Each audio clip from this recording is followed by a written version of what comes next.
Well, good afternoon. This is a video to show you the transition of doll types and fashions during the 1930s, and these are some of the more popular dolls that were available then. The first doll on the right is a 16-inch Patsy doll, which makes her a Patsy Joan.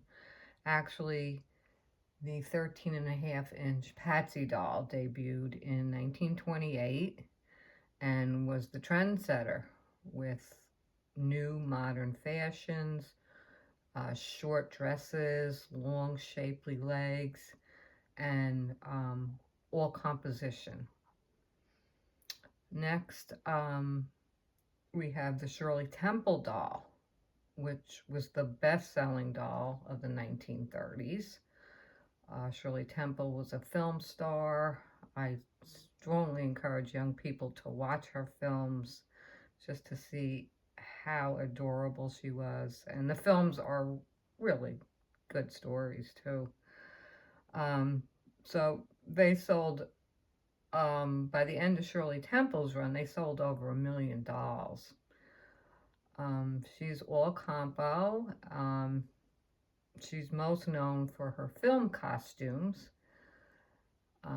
She came to me in just a plain dress, so you can't go wrong with plaid because a lot of her publicity shots, she is shown wearing plaid dresses in everyday life. One thing I want to point out though is with these composition all body dolls, don't string, their head should be loose and wobbly because see this crack starting? This will only get worse if you string the doll too tight. So, because that's exactly what happened to her. See, she was strung too tight, and that causes the crack of the seam. So, Shirley Temple, you know, has the mohair wig. I did the acetone test on her, and she is repainted. So, you know, these dolls have been around the world and back.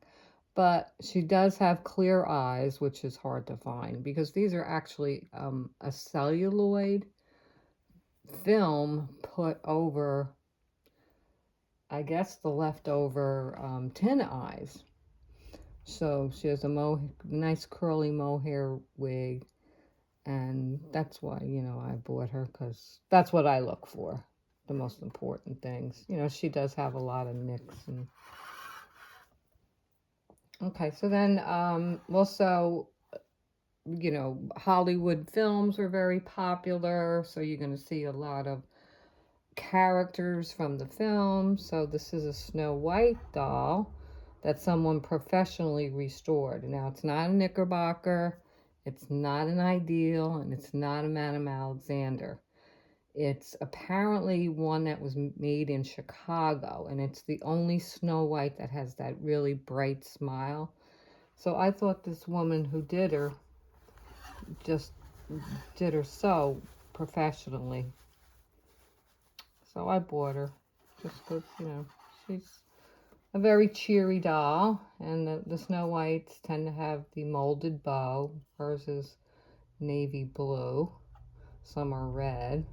And this was the original color scheme you'll see in the Ideal doll. Okay. So, then by 1937, we start to see the lady dolls coming out. This is a Mary Hoyer doll. This is Madame Alexander Scarlett O'Hara. So we know she was made in 1937, but Mary Hoyer came out with her compo doll. And some books say she actually beat Madame Alexander. So they look kind of similar. Bernard Lipfert was a doll modeler. He didn't want to be called a sculptor. He had his own business, and he actually did the molds for Shirley Temple, the Patsy dolls, and he did this Mary Hoyer mold. Now, who did Alexander's molds? I don't know. I can't find out that information. Another popular doll is the Deity Baby back here. I just have a book. I don't have the doll.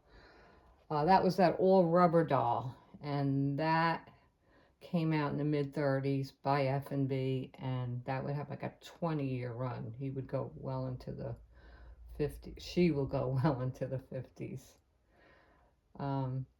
So Mary Hoyer, she started out as making clothing. She started her own doll company out of Reading, Pennsylvania.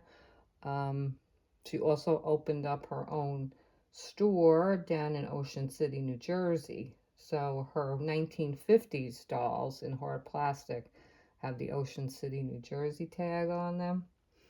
But she's a very collectible doll. She was repainted. She failed the acetone test, as did Shirley. The rest are all original. Or, I should say, at least this was redone with oil. So this is the Madame Alexander Scarlett doll. She is marked on the head, MME Alexander. This will become her Wendy doll. Wendy, her granddaughter, was born in 1937, and she would not. So this is the doll she developed for Scarlett, and at some point she then labeled the back of the same doll with Wendy Ann after her granddaughter. But the Scarlett dolls do not have markings on their backs. So she has the tag. This is her original bonnet. She has the tag dress, Scarlett O'Hara. I don't know, I'm not an expert on Scarlett's. This could be a, later 1940s dress. But she does have the blue leather shoes. And so that tells me that she probably came with a dark blue overcoat, because some of her dolls you'll see that are all in red coats with the red straw hats. So she probably had some kind of blue jacket or overcoat. Other notable mentions, well, once, before the Depression, there were at least 50 doll companies in New York City. But there was only 10 of those companies made 75% of all the dolls. And by 1935, the top 3 companies were Ideal, because of Shirley Temple, F&B, because of Patsy and Deity, and the Alexander Doll Company was number 3 because of the Dion quintuplets, the Princess Elizabeth dolls, the Scarlett dolls, and then a lot of companies just went out of business. But there were plenty of other companies, I failed to mention, like the Horseman Doll Company, R&B, who made the Nanette dolls, and also cloth dolls were very popular during the 1930s. And Molly, Mollye, she put out beautiful cloth dolls, and she actually made the clothing for the Shirley Temple dolls. She was, like Madame Alexander, extremely talented. So that's about it. I should do a video on the Patsy dolls. That would, that should be its own thing, I think. Just so you can see the different sizes. So thanks for watching. I hope you enjoyed this and have a great day.